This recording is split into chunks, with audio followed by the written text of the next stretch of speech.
मित्रांनो, अशाच व्रतकथा ऐकण्यासाठी आपल्या चॅनलला सबस्क्राईब करा आणि बेल आयकॉन दाबा.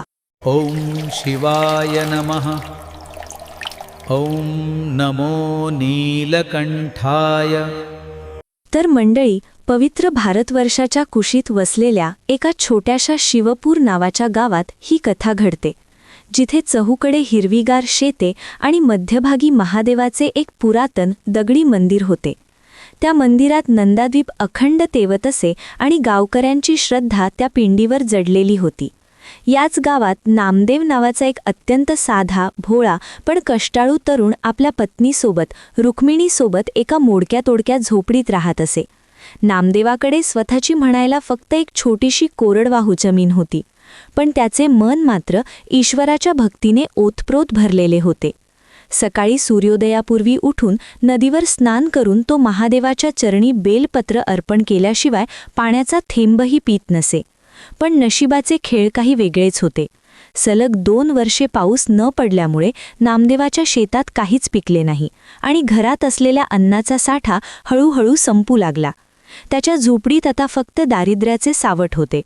पण तरीही नामदेवाच्या मुखातून ओम नमः शिवाय हा मंत्र सुटत नव्हता. त्याच्या उलट गावात धोंडीबा नावाचा एक श्रीमंत सावकार होता, ज्याची नजर नेहमीच गरिबांच्या जमिनीवर असायची. धोंडीबोचा वाडा म्हणजे गावातील दहशतीचे केंद्र होते. ज्याने कोणी त्याच्याकडून कर्ज घेतले त्याची जमीन परत मिळणे दुरापास्त व्हायचे. नामदेवाने आपल्या संसाराच्या गाड्यासाठी एकदा धोंडीबाकडून थोडे कर्ज घेतले होते आणि तेच कर्ज आता त्याच्या गळ्याचा फास बनू पाहत होते. एके दिवशी दुपारच्या कडक उन्हात धोंडीबा आपल्या काही माणसांसह नामदेवाच्या झोपडीसमोर येऊन उभा ठाकला आणि जोरात ओरडून म्हणाला की, "ए नामदेव, महिना संपला आहे. माझे पैसे कधी परत देणार आहेस की तुझी ती जमीन माझ्या नावावर करून टाकतोस?" नामदेव हात जोडून गयावया करू लागला की, "सावकार बाबा, यावर्षी पाऊस नाही, पीक नाही. मला थोडा वेळ द्या, मी तुमचे सगळे पैसे व्याजासह परत करीन."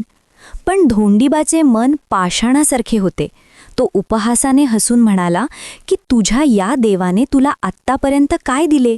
जो देव तुला 2 वेळचे अन्न देऊ शकत नाही, तो माझे पैसे कुठून देणार? उद्याच्या उद्या जर माझे पैसे मिळाले नाहीत तर तुझी जमीन जप्त केली जाईल." हे ऐकून नामदेवाच्या पायाखालची जमीनच सरकली. तो हताश होऊन मंदिरात गेला आणि महादेवाच्या पिंडीसमोर बसून ढसाढसा रडू लागला. रुक्मिणीने त्याला धीर देण्याचा प्रयत्न केला, पण परिस्थिती अतिशय बिकट होती. घरात खाण्यासाठी दाणा नव्हता आणि डोक्यावर कर्जाचा डोंगर होता. त्याच वेळी मंदिरात गावातील विद्वान आणि शांत स्वभावाचे सदाशिव शास्त्री आले. त्यांनी नामदेवाची ही अवस्था पाहिली आणि त्याला जवळ घेऊन विचारले की, "बाळा नामदेव, असा धीर का सोडून दिला आहेस? ज्याने जन्म दिला तोच तुझा सांभाळ करणार आहे." नामदेवाने आपली सर्व व्यथा शास्त्रींना सांगितली. तेव्हा शास्त्रींच्या डोळ्यात एक चमक आली आणि ते म्हणाले की, "नामदेव, तू महादेवाचा परम भक्त आहेस आणि शनिदेव हे न्यायाची देवता आहेत. जेव्हा संकट येते तेव्हा भक्तीची खरी परीक्षा असते. लवकरच शनी प्रदोष नावाचा एक अत्यंत पवित्र योग येत आहे. जो मनुष्य या दिवशी उपवास करून मनोभावे शिव आणि शनिदेवांची उपासना करतो, त्याच्या जीवनातील सर्व दुःखाचे पर्वत क्षणात वितळून जातात." नामदेवला जणू अंधारात प्रकाशाची एक किरण दिसली. त्याने मनोमन निश्चय केला की काहीही झाले तरी मी हे व्रत पूर्ण करीन. पण धोंडीबाचे संकट मात्र अजून टळले नव्हते. तो नामदेवला पूर्णपणे उद्ध्वस्त करण्याच्या तयारीत होता. नामदेवाचा हा प्रवास सोपा नव्हता, कारण शनिदेव जेव्हा परीक्षा घेतात तेव्हा ती अग्निपरीक्षेसारखी कठीण असते. नामदेवच्या आयुष्यातील या कठीण संघर्षाला इथूनच सुरुवात झाली होती. पण त्याच्या मनात आता एकच आशा होती, ती म्हणजे त्या नीळकंठाची आणि न्यायमूर्ती शनिदेवाची कृपा. नामदेवाने शास्त्रींचे पाय धरले आणि विचारले की, "शास्त्री बुवा, या व्रताचे विधी काय आहेत आणि मला काय करावे लागेल?"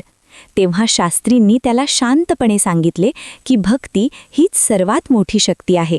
नामदेव आता एका नवीन वाटेवर चालणार होता, जिथे एकीकडे दारिद्र्य आणि सावकाराचा अन्याय होता, तर दुसरीकडे अढळ श्रद्धा आणि ईश्वराचे वरदान होते. सदाशिवशास्त्रींनी सांगितलेला तो उपदेश ऐकून नामदेवाच्या मनात आशेचा नवा अंकुर फुटला होता खरा, पण बाहेरची परिस्थिती मात्र अधिकच भीषण होत चालली होती. दुसऱ्याच दिवशी सकाळी सूर्य डोक्यावर यायच्या आतच सावकार धोंडीबा आपल्या 2-4 धिप्पाड माणसांना घेऊन नामदेवाच्या दारात येऊन थबकला. त्याच्या हातात कर्जाचे ते जुने कागद होते आणि चेहऱ्यावर एक क्रूर हास्य होते. त्याने जोरात ओरडून नामदेवला बाहेर बोलावले आणि सांगितले की नामद्या, आज सूर्यास्तापर्यंत जर तू माझे सर्व पैसे व्याजासह दिले नाहीस तर तुझ्या या जमिनीवर आजच नांगर फिरवून मी ताबा घेणार आहे. नामदेव आणि रुक्मिणी दोघेही भीतीने थरथर कापू लागले.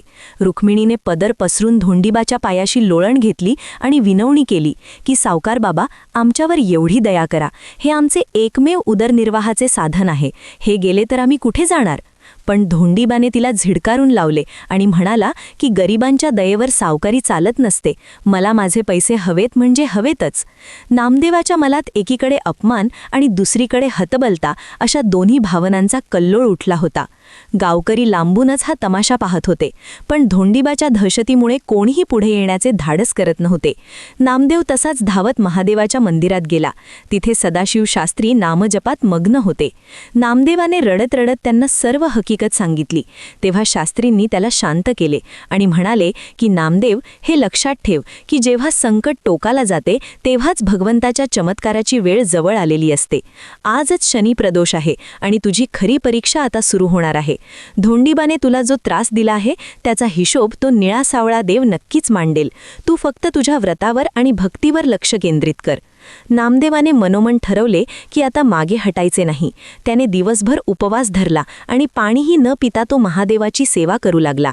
इकडे धोंडीबाने त्याच्या शेतात स्वतःची माणसे लावून कुंपण तोडायला सुरुवात केली होती. नामदेवाच्या घरातून उरले सुरले धान्यही सावकाराच्या माणसांनी बाहेर फेकून दिले. रुक्मिणी एकटीच त्या संकटाचा सामना करत होती. तिच्या डोळ्यातून अश्रूंच्या धारा वाहत होत्या, पण तिचे ओठ मात्र ओम नमः शिवायचा जप करत होते. घराची वाताहत होत होती आणि नामदेव मात्र मंदिरात एकाग्र चित्ताने शनी स्तोत्राचे पठण करत होता.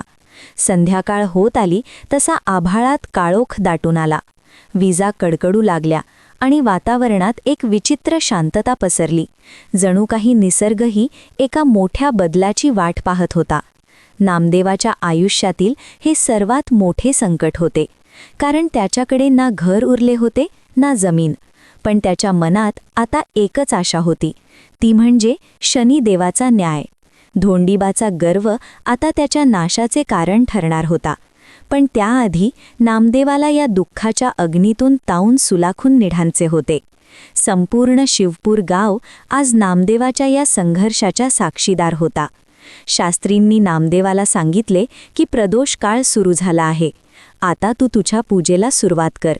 आणि नामदेवाने जड अंतःकरणाने पण अढाळ श्रद्धेने त्या पिंडीसमोर हात जोडले. शास्त्रींनी नामदेवाला शिवमंदिराच्या त्या शांत गाभाऱ्यात बसवले आणि सांगू लागले की नामदेवा, हा जो शनी प्रदोष आहे तो केवळ एक उपवास नसून महादेवाच्या शिष्याचे म्हणजेच शनिदेवाचे न्यायासन आहे.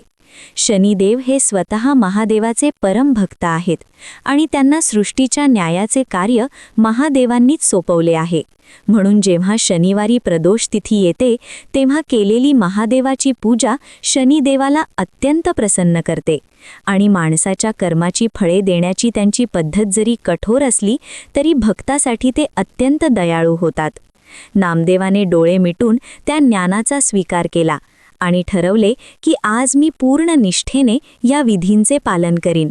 शास्त्रींनी त्याला पूजेसाठी लागणारे बेलपत्र, भस्म आणि काळे तीळ एकत्र करायला सांगितले. तिकडे झोपडीपाशी धोंडीबाने नामदेवाचे सर्व सामान रस्त्यावर फेकून दिले होते. रुक्मिणी रडत रडत एका कोपऱ्यात उभी होती, पण तिच्या मनात एकच विचार होता की माझे पती मंदिरात ज्या देवाची सेवा करत आहेत तो देव नक्कीच आमचे रक्षण करेल. त्याच वेळी गावात एक विचित्र घटना घडली. एक म्हातारा भिक्षुक, ज्याचे शरीर काळ्या वस्त्राने झाकलेले होते आणि डोळ्यात एक अनामिक तेज होते, धोंडीबाच्या वाड्यासमोर येऊन उभा राहिला. त्या भिक्षुकाकडे पाहून धोंडीबाचे कुत्रे भुंकण्याऐवजी शांत झाले आणि भीतीने थरथर कापू लागले. धोंडीबाने रागाने विचारले की ए म्हाताऱ्या, इथे काय करतोयस? चालता हो इथून. पण त्या भिक्षुकाने फक्त एक गूढ स्मितहास्य केले आणि म्हटले की सावकार, आजचा दिवस न्यायाचा आहे. जो दुसऱ्याचे घर मोडतो त्याचे स्वतःचे घर शाबूत राहील का याचा विचार कर. धोंडीबाने त्याला वेडा समजून हाकलून दिले, पण त्या भिक्षुकाच्या शब्दांनी तिथे उपस्थित असलेल्या लोकांच्या मनात धडकी भरली. इकडे मंदिरात नामदेवाने शिवलिंगावर अभिषेक सुरू केला होता. प्रत्येक मंत्राच्या उच्चाराबरोबर नामदेवाच्या मनातली भीती कमी होत होती आणि एक अजब शांतता त्याला जाणवत होती. त्याला असे वाटले की जणू काही शनिदेव स्वतः त्याच्या पाठीशी उभे आहेत. शास्त्रींनी त्याला सांगितले की नामदेवा, आता खरी वेळ आलीये. प्रदोष काळात तुला शनिदेवाच्या नावाने दीप प्रज्वलित करायचा आहे. नामदेवाने जळणारा दिवा हातात घेतला आणि प्रार्थना केली की हे देवा, मी गरीब आहे. मजकडे तुला अर्पण करायला काहीच नाही. फक्त माझी ही भक्ती तुझ्या चरणी अर्पण करतो. त्या प्रकाशात नामदेवाचा चेहरा उजळून निघाला होता आणि दुसरीकडे धोंडीबाच्या मनात मात्र एक अज्ञात भीती घर करू लागली होती. शनिप्रदोषाचा महिमा असा की जो अपराधी असतो त्याला त्याचे फळ मिळाल्याशिवाय राहत नाही आणि जो निष्पाप असतो त्याचे रक्षण देव स्वतः करतो. नामदेवाच्या आयुष्यातील ही रात्र आता एक नवीन वळण घेणार होती आणि त्याची पहिली प्रचिती लवकरच येणार होती.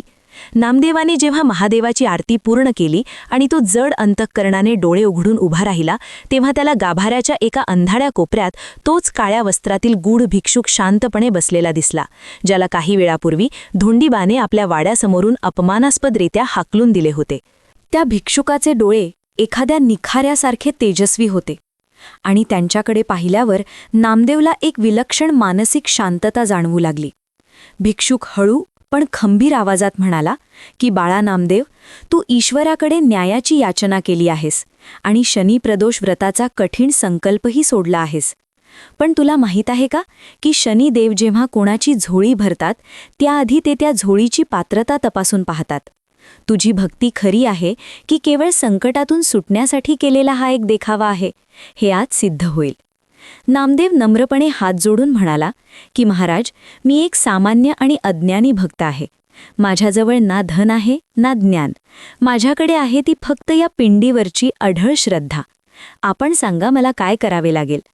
तेव्हा त्या भिक्षुकाने एक अत्यंत कठीण मागणी केली. तो म्हणाला की मला खूप भूक लागली आहे आणि गेल्या 3 दिवसांपासून मी अन्नाचा कणही ग्रहण केलेला नाही. तुझ्याकडे जे काही असेल ते मला अर्पण कर.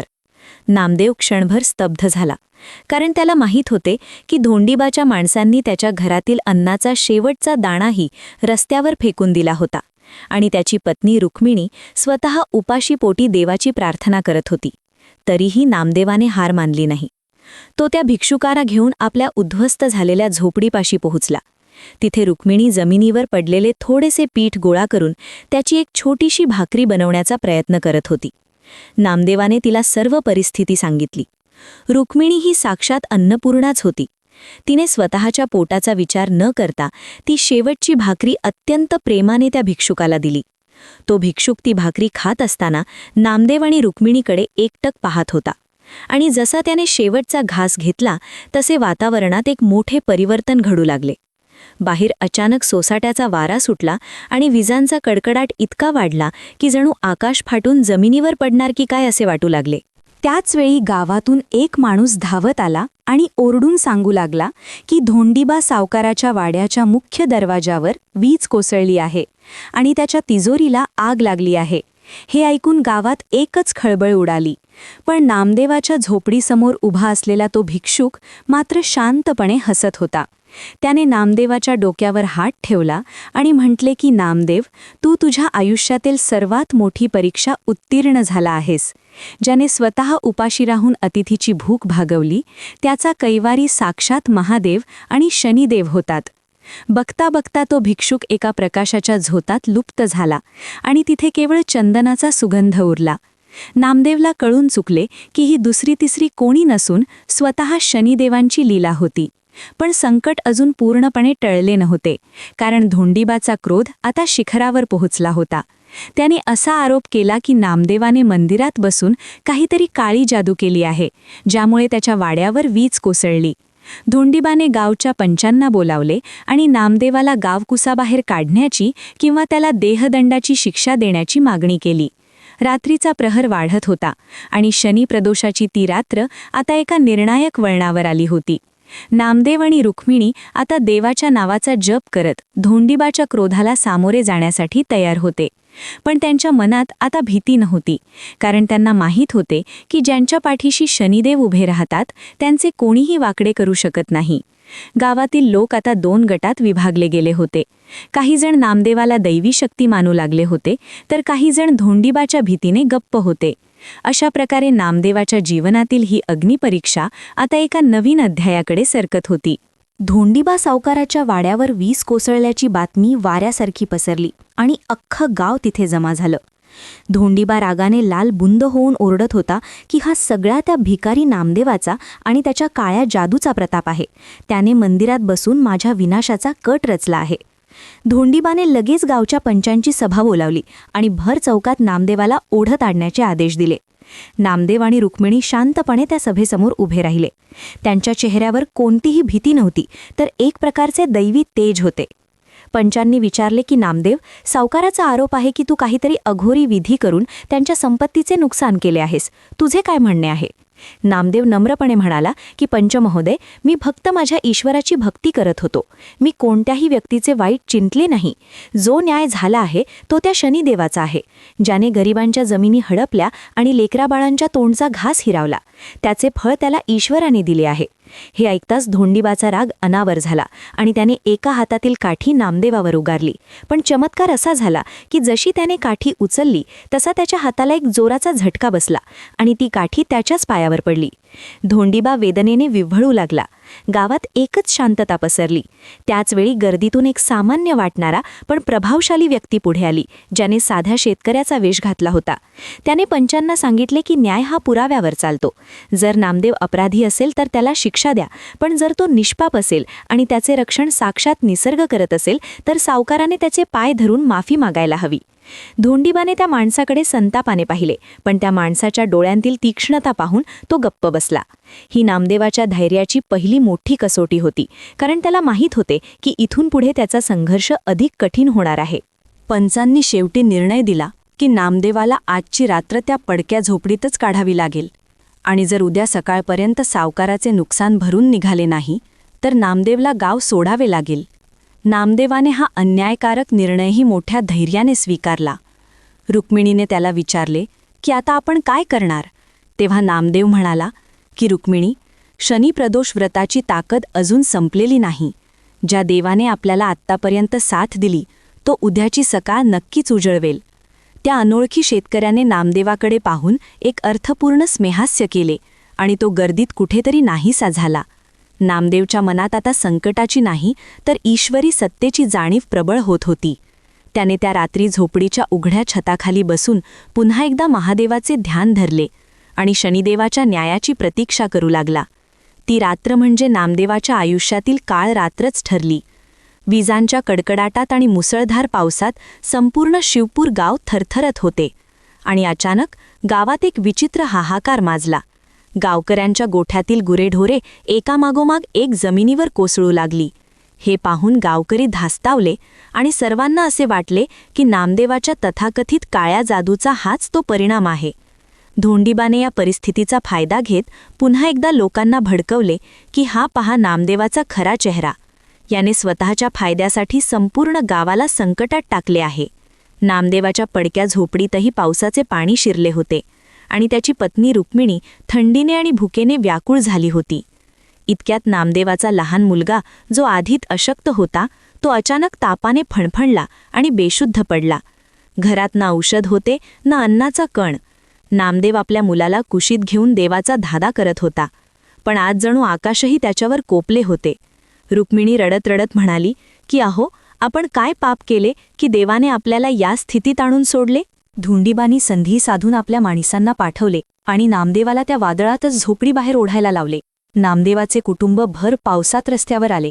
गावकऱ्यांनीही मदतीचा हात पुढे करण्याऐवजी त्यांच्याकडे पाठ फिरवली. ही नामदेवाच्या कुटुंबाची झालेली सर्वात मोठी वाताहत होती, कारण एका बाजूला मरणासन्न मुलगा आणि दुसऱ्या बाजूला संपूर्ण गावाचा तिरस्कार होता. पण नामदेवाच्या मनात अजूनही त्या सदाशिव शास्त्रींनी सांगितलेल्या शनिप्रदोष व्रताची ती ज्योत तेवत होती. त्याला माहीत होते की ही केवळ एक परीक्षा आहे. त्याचवेळी तोच अनामिक शेतकरी पुन्हा एकदा अंधारातून प्रकट झाला आणि नामदेवाच्या खांद्यावर हात ठेवून म्हणाला की धीर धर नामदेवा, हा निसर्गाचा कोप नसून तुझ्या कर्माच्या शुद्धीकरणाचा प्रवास आहे. नामदेवाने जड अंतःकरणाने ते अनामिक शेतकऱ्याकडे पाहिले, पण त्याच्या डोळ्यात आता अश्रूंच्या जागी एक वेगळीच चमक होती. त्याने ठरवले की आता देह अर्पण करावा लागला तरी चालेल, पण मी माझी भक्ती सोडणार नाही. ही रात्र आता नामदेवाच्या जीवनातील सर्वात कठीण संघर्षाची साक्ष देणार होती. भर पावसात रस्त्यावर उभ्या असलेल्या नामदेवाच्या हातातील तो निष्पाप जीव, त्याचा लहानगा मुलगा तापाने जणू आगीसारखा धगधगत होता आणि चहूबाजूंनी नियती जणू त्यांच्या असहाय्यतेची थट्टा करत होती. अशा कठीण समयी जेव्हा नामदेवाचे पाय लटपटू लागले, त्याचे धैर्य खचले आणि त्याच्या डोळ्यात हताशपणाचे अश्रू दाटून आले, तेव्हा रुक्मिणीने मात्र आपल्या पतीचा हात अत्यंत घट्ट धरला आणि तिच्या आवाजात एका पहाडासारखी अढळ स्थिरता आणि धार होती. ती म्हणाली की स्वामी, ज्या ईश्वराच्या भक्तीसाठी आपण आजवर संसाराचा प्रत्येक सुखदुःखाचा त्याग केला आणि ज्याच्या पिंडीवर आपण नेहमी विश्वासाचे बेलपत्र वाहिले, त्या ईश्वरावरचा विश्वास आज या एका वादळामुळे असा कसा डळमळीत होऊ शकतो? ही वेळ हतबल होऊन रडण्याची नसून आपल्या धर्मावर, सत्यावर आणि आपल्या श्रद्धेवर पर्वतासारखी ठाम राहण्याची आहे. रुक्मिणीने आपल्या फाटलेल्या पदराने मुलाला पावसाच्या त्या बोचऱ्या थेंबांपासून वाचवले आणि ती तिथेच चिखलात रस्त्यावर गुडघे टेकून बसली. तिने आपल्या पतीला आवेगाने सांगितले की धोंडीबा सावकार किंवा हे क्रूर गावकरी कदाचित आपल्याला अन्नाचा शेवटचा घास किंवा डोक्यावर छप्पर देऊ शकणार नाहीत, पण ज्याने या अखिल चराचर सृष्टीची निर्मिती केली आहे, तो नीळकंठ महादेव आपल्याला कधीच अंतर देणार नाही. रुक्मिणीचे हे आत्मविश्वासाने भरलेले शब्द ऐकून नामदेवाच्या मृतप्राय झालेल्या मनात पुन्हा एकदा चैतन्य संचारले आणि त्याला आपल्या पत्नीच्या रूपात साक्षात शक्तीचे दर्शन झाले. तिने केवळ एक पत्नी म्हणून संसारात साथ दिली नाही, तर या भीषण प्रसंगात एका खंबीर संरक्षक शक्तीसारखी ती उभी राहिली. धोंडीबा सावकार आपल्या वाड्याच्या सज्जातून हे सर्व दृश्य पाहत उपहासाने हसत होता आणि मोठ्याने ओरडून म्हणत होता की बघा या मूर्ख भक्तांना, मरणाच्या दारात उभे असतानाही आणि पोटात अन्नाचा कण नसतानाही यांना त्या दगडी देवाचे नाव सुचत आहे. पण रुक्मिणीने क्षणाचाही विलंब न लावता धोंडीबाकडे आपली तीक्ष्ण नजर वळवली आणि काळजाला भिडणाऱ्या आवाजात गर्जली की सावकार, तुम्ही आमची पूर्वजांची जमीन हिरावून घेऊ शकता, आमची मोडकी तोडकी झोपडी पाडून आम्हाला बेघर करू शकता, पण आमच्या अंतःकरणातील ईश्वराबद्दलची जी अढळ भक्ती आहे ती तुम्ही 7 जन्मातही कधीच हिरावून घेऊ शकणार नाही. लक्षात ठेवा, आज शमीप्रदोष आहे आणि ही कठीण रात्र उलटण्यापूर्वी सत्याचा विजय आणि अन्यायाचा नाश नक्कीच होईल. रुक्मिणीची ही अटळ आणि निर्भय श्रद्धा पाहून तिथे उपस्थित असलेले आणि दुरून पाहणारे गावकरीही काही क्षण स्तब्ध झाले. कोणाचीही पुढे येण्याची हिंमत झाली नाही. पाऊस अजूनही थांबण्याचे नाव घेत नव्हता, पण रुक्मिणीच्या अचाट धैर्याने जणू त्या निसर्गाच्या तांडवालाही आव्हान दिले होते. तिने नामदेवाला हात जोडून पुन्हा एकदा धीर दिला की जोपर्यंत माझ्या मुखात शेवटचा श्वास आहे आणि जोपर्यंत शरीरात रक्ताचा एक थेंब आहे, तोपर्यंत मी तुम्हाला आणि आपल्या मुलाला या संकटाच्या खाईतून बाहेर काढण्यासाठी प्राणपणाने प्रयत्न करीन. मग त्यासाठी साक्षात मृत्यूशी किंवा या जगातील कोणत्याही क्रूर शक्तीशी का लढायला लागेना. त्या भयावह रात्री रुक्मिणीने दाखवलेले ते अपार धैर्य म्हणजे नामदेवासाठी एका मोठ्या दैवी वरदानासारखे ठरले आणि त्या घनघोर अंधाऱ्या रात्रीतही त्यांच्या मनात भक्तीचा एक नंदादीप तेवत राहिला. रुक्मिणीने दिलेली ही खंबीर आणि अढळ साथच आता नामदेवला त्याच्या आयुष्यातील सर्वात मोठ्या आणि शेवटच्या परीक्षेसाठी आणि त्यानंतर घडणाऱ्या दैवी चमत्कारासाठी पूर्णपणे तयार करत होती. कारण आता तिने आपल्या श्रद्धेचे रूपांतर एका वज्रात केले होते. सूर्योदयाचा पहिला किरण शिवपूरच्या मातीवर पडला खरा, पण नामदेवाच्या नशिबातले अंधार अजून गडद होणार होते. धोंडीबा सावकार आपल्या वाड्याच्या पायऱ्यांवर उभा राहून जोरात ओरडत होता की माझी पूर्वजांची सोन्याची मूर्ती चोरीला गेली आहे आणि हे नीच कृत्य त्याच नामद्याचे आहे ज्याने काल रात्री माझ्या वाड्यावर वीज पाडण्याची धमकी दिली होती. धोंडीबाच्या आडणेवरून गावकऱ्यांनी आणि त्याच्या माणसांनी नामदेवाच्या उघड्यावर असलेल्या सामानाची झडती घ्यायला सुरुवात केली आणि धक्कादायक म्हणजे धोंडीबाच्या माणसांनी आधीच तिथे लपवून ठेवलेली ती सोन्याची मूर्ती नामदेवाच्या फाटलेल्या गाठोड्यात सापडली. हे पाहून नामदेव आणि रुक्मिणीच्या पायाखालची जमीनच सरकली. ते दोघेही रडून रडून सांगत होते की आम्ही चोरी केली नाही, हा आम्हाला अडकवण्याचा कट आहे. पण पुराव्यापुढे पंचांनी आणि संतापलेल्या गावकऱ्यांनी त्यांचे काहीही ऐकले नाही. पंचांनी तातडीने निर्णय घेतला की नामदेवाने चोरी करून या गावाची अब्रू घालवली आहे, म्हणून त्याला भर चौकात खांबाला बांधून फटके मारण्याची आणि त्यानंतर अंधार कोठडीत सडवण्याची शिक्षा सुनावली गेली. धोंडीबाच्या क्रूर माणसांनी नामदेवाला खांबाला जखडले आणि एकामागून एक फटके मारायला सुरुवात केली. प्रत्येक फटक्याबरोबर नामदेवाच्या देहातून रक्ताच्या धारा वाहू लागल्या, पण आश्चर्याची गोष्ट म्हणजे त्याच्या मुखातून वेदनेची एकही किंकाळी बाहेर पडत नव्हती.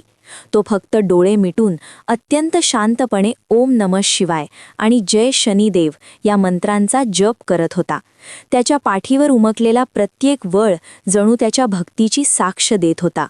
धोंडीबा उपहासाने हसत म्हणाला की आता कुठे गेला तुझा देव आणि कुठे गेले तुझे ते शनी प्रदोष व्रत? पण नामदेवाच्या चेहऱ्यावर एक वेगळेच समाधान होते.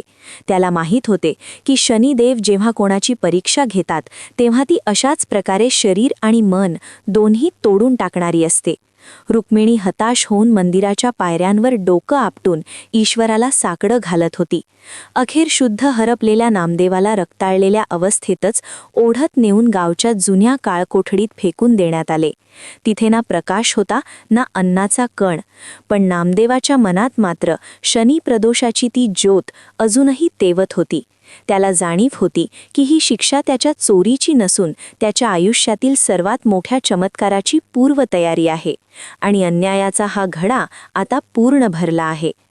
कारागृहाच्या त्या काळोखी आणि ओलसर भिंतींच्या आड नामदेव रक्ताळलेल्या शरीराने पडून होता, पण त्याचे मन मात्र शरीराच्या वेदनांपासून मुक्त होऊन कैलासपती महादेवाच्या चरणी स्थिरावले होते. भोवताली असलेल्या भयान शांततेत केवळ त्याच्या श्वासाचा आवाज आणि ओम नमः शिवाय हा मंत्र घुमत होता. अंगावरच्या जखमा ठणकत होत्या, पण नामदेवाच्या अंतःकरणात शनी प्रदोष व्रताचा संकल्प अग्नीसारखा धगधगत होता. मध्यरात्रीचा प्रहर झाला आणि अचानक त्या काळकोठडीत एक अलौकिक निळसर प्रकाश पसरू लागला. तो प्रकाश इतका तेजस्वी होता की नामदेवाचे डोळे दिपून गेले. त्या प्रकाशाच्या झोतात त्याला 2 दिव्य आकृती दिसू लागल्या. एका बाजूला व्याघ्रांबर परिधान केलेले, गळ्यात सर्प आणि जटेत गंगा धारण केलेले साक्षात महादेव होते आणि दुसऱ्या बाजूला कावळ्यावर स्वार झालेले, हातात दंड घेतलेले तेजस्वी आणि न्यायमूर्ती शनिदेव उभे होते. हे दृश्य पाहून नामदेवाचे दुःख कुठल्या कुठे पळून गेले आणि त्याने मनोमन त्यांच्या चरणी साष्टांग दंडवत घातले. तेव्हा शनिदेव गंभीर पण प्रेमळ आवाजात म्हणाले की नामदेवा, ही केवळ तुझी परीक्षा नव्हती, तर धोंडीबाच्या पापाचा घडा भरण्याची ही एक प्रक्रिया होती. जो संकटातही धर्माची साथ सोडत नाही त्याचे रक्षण करणे हे माझे कर्तव्य आहे. तुझे नाव नामदेव आहे आणि तू नामस्मरणात स्वतःला विसरला आहेस, त्यामुळे आता तुझा न्याय मी स्वतः करणार आहे. उद्याचा सूर्योदय तुझ्या आयुष्यात सत्याचा प्रकाश घेऊन येईल. महादेवांनी आपल्या त्रिशूळाने नामदेवाच्या जखमांना स्पर्श केला आणि चमत्कार म्हणजे त्याच्या अंगावरील सर्व जखमा क्षणात भरून निघाल्या आणि त्याला नवचैतन्य प्राप्त झाले. तो दृष्टांत संपला, पण त्या खोलीत चंदनाचा आणि विभूतीचा सुगंध दरवळत राहिला. नामदेव आता सामान्य माणूस राहिला नव्हता, तर त्याच्या पाठीशी साक्षात ईश्वरी शक्ती उभी होती. त्याला आता कळून चुकले होते की ही रात्र त्याच्या जीवनातील संघर्षाची शेवटची रात्र आहे आणि उद्याचा दिवस संपूर्ण शिवपूर गावासाठी एक महान बोध ठरणार आहे. त्याने पुन्हा एकदा त्या अंधारात हात जोडले आणि शनिदेवाच्या न्याळाची वाट पाहू लागला. सूर्योदयाची पहिली किरणे शिवपूरच्या मातीला स्पर्श करत होती, पण धोंडीबा सावकाराच्या भव्य वाड्यावर मात्र आज एक अजब आणि भयान शांतता पसरली होती. धोंडीबा त्या रात्री सुखाची झोप घेऊ शकला नव्हता. त्याला सारखे असे वाटत होते की कोणीतरी त्याच्या छातीवर पाय ठेवून उभे आहे आणि त्याच्या कानात हजारो कावळ्यांचा कर्कश ओरडण्याचा आवाज घुमत आहे.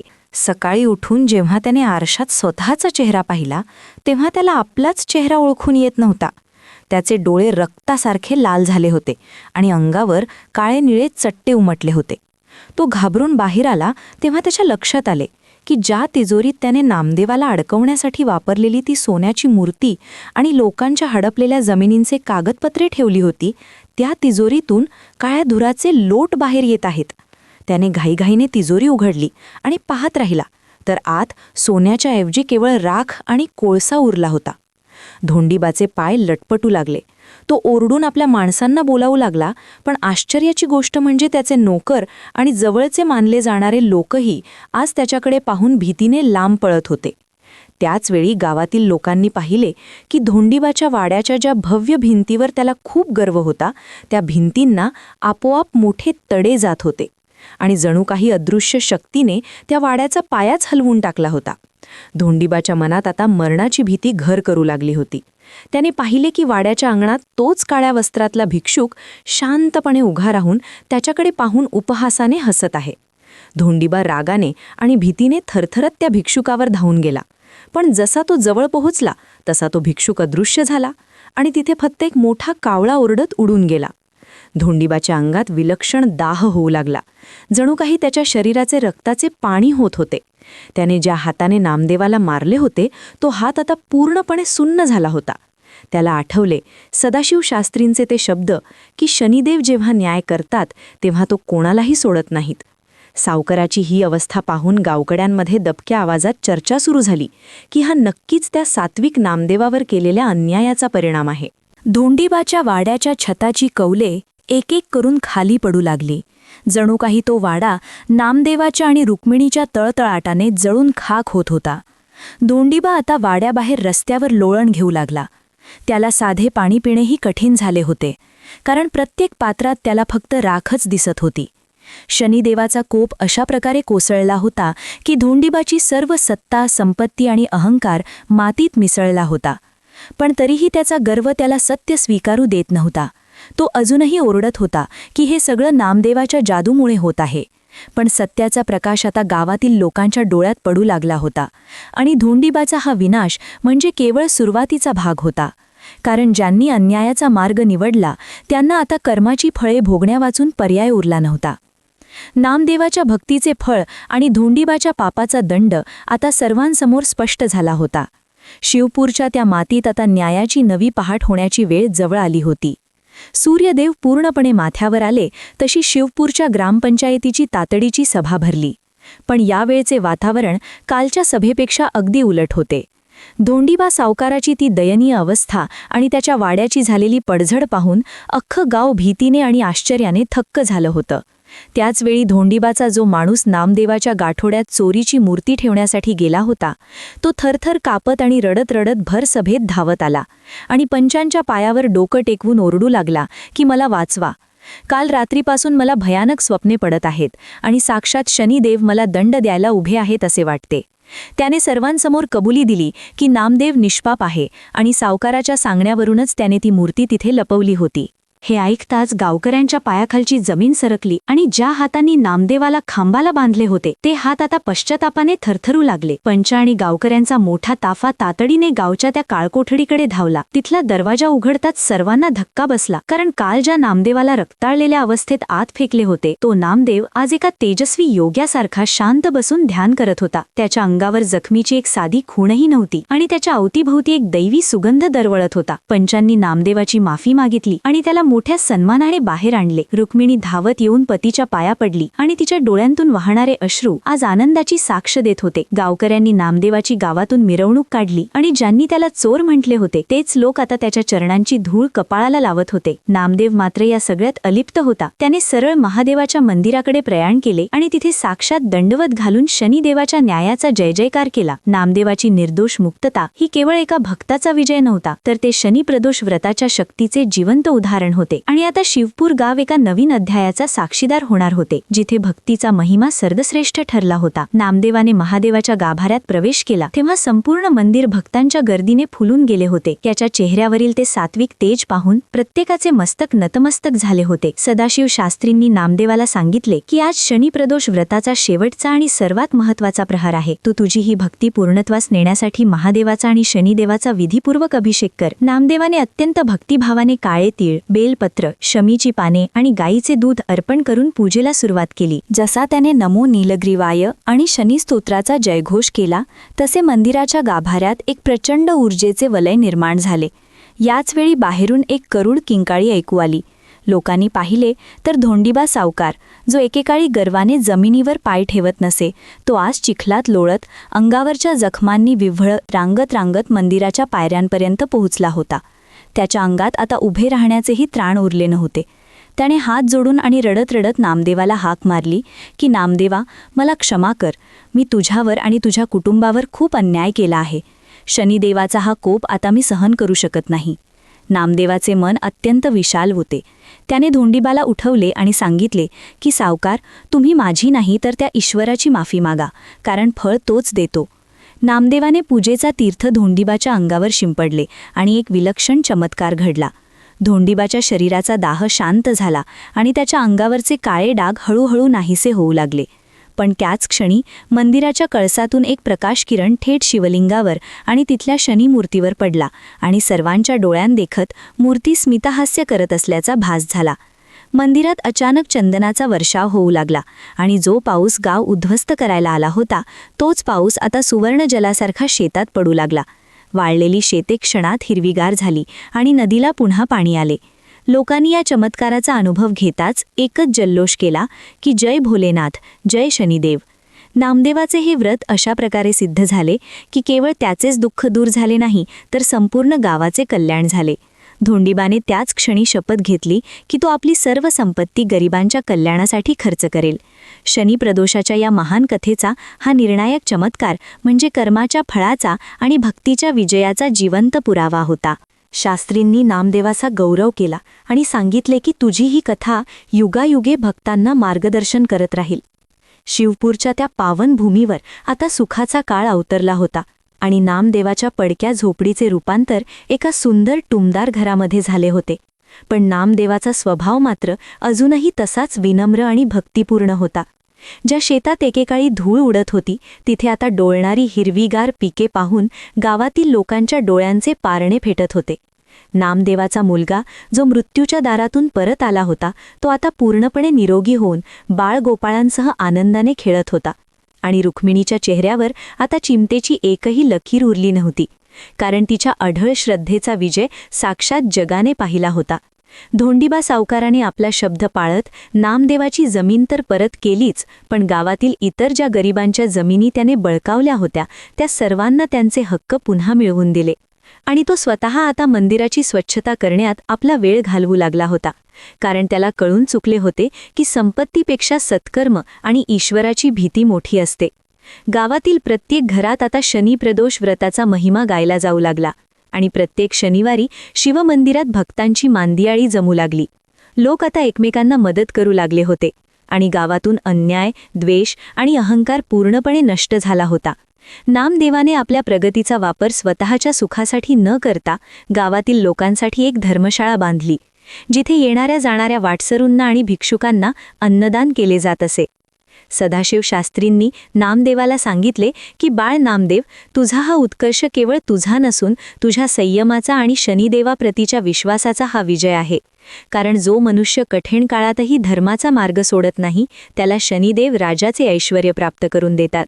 नामदेवाच्या जीवनातील या समृद्धीने हे सिद्ध केले की ईश्वरी न्याय जरी उशिरा मिळत असला तरी तो अत्यंत अचूक आणि समृद्ध करणारा असतो.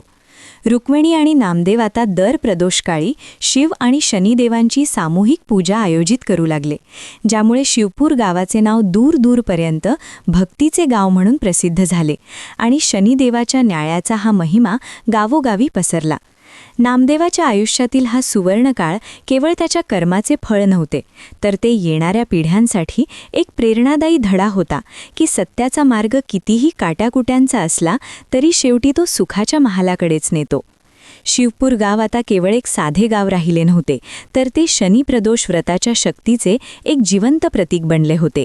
नामदेव आणि रुक्मिणीचा संसार सुखासमाधानाने चालला होता, पण त्यांच्या जीवनाचे मुख्य ध्येय आता केवळ भक्ती आणि सेवा हेच उरले होते. या कथेचा सर्वात मोठा बोध हाच आहे की मनुष्य जेव्हा संकटात असतो तेव्हा त्याचे धैर्य आणि श्रद्धा हीच त्याची खरी संपत्ती असते. शनिदेव हे क्रूर नसून ते एक कडक पण न्यायप्रिय शिक्षक आहेत, जे कर्माच्या कसोटीवर घासून माणसाला सोन्यासारखे शुद्ध करतात.